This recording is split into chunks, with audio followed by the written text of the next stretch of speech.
Tonight, negotiations continue between the United Auto Workers and the big three automakers ahead of the contracts expiring September 14th.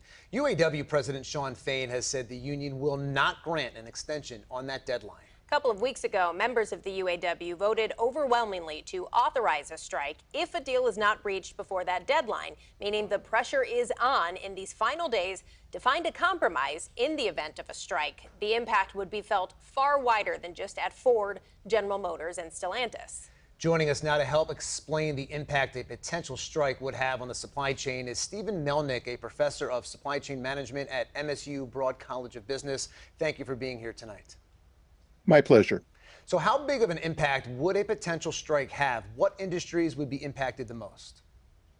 Well, right now, if you look directly at the auto industry, you've got a situation where the supply chain for the auto industry, specifically the small to medium-sized companies, those with 500 or fewer employees, they're the ones who are going to be impacted the most for several reasons. They're coming out of the pandemic and the chip shortage.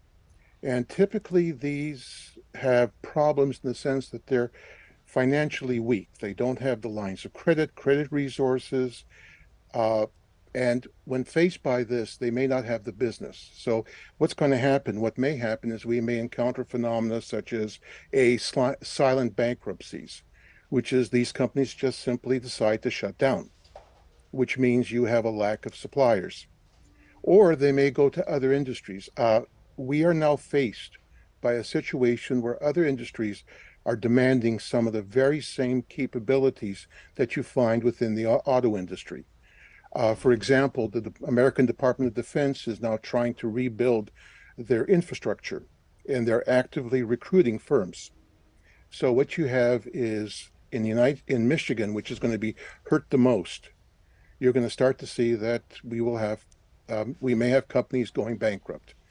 And then there's the impact on sales.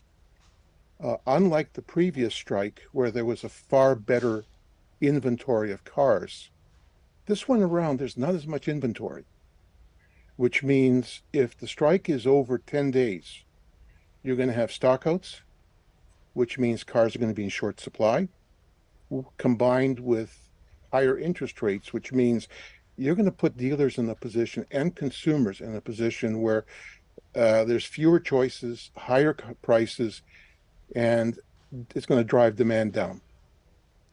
Stephen, looking back to 2019, when there was a strike at GM for about 6 weeks, what do we know about that strike that can tell us potentially the kind of impact we would be looking at if there were again a strike against one or even all three of these companies?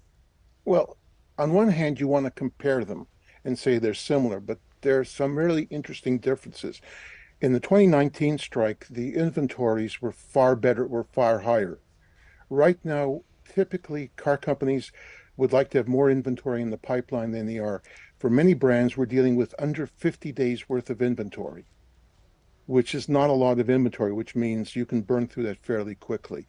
In the 2019 case, the consumer wasn't impacted as much because the inventories were higher. The other thing you have to understand is there's some really interesting differences between 2019 and this time around. I think the union this time around is in a lot stronger position, and I think the stakes are really high for what's going on. Stephen, if a strike here were to happen and it were to last about 10 days, it's projected that all three automakers could lose $1 billion, okay? And you talk about that, look, some companies may go bankrupt, but could this money essentially be deferred? Does it have to be that extreme? Do you believe that some of these companies just look at this as the profits, the money could be deferred here as opposed to just having to shut down? That's good. I think the issue that you're running into right now is a bit more, again, there's some issues you've got to be aware of.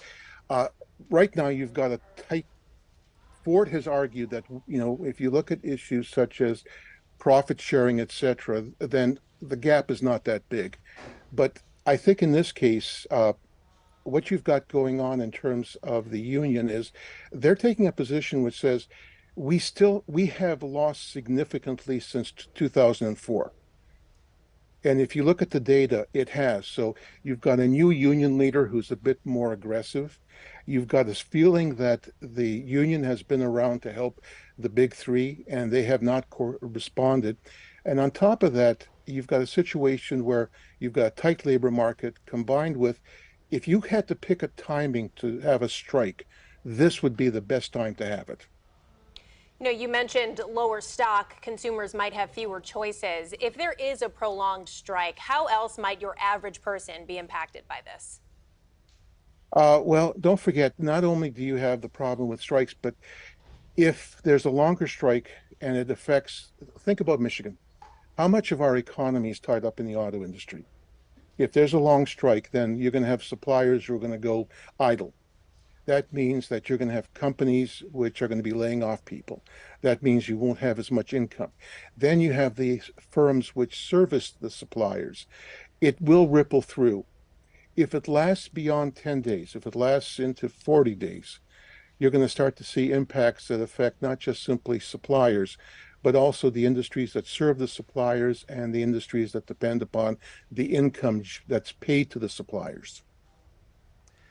Well, the way you lay it out, it sounds pretty serious. So let's hope both sides can find some sort of equal ground here with 9 days to go before the deadline next Thursday. All right, Stephen Melynk, professor of supply chain management with MSU Broad College of Business. We appreciate you being here tonight. Thank you very much.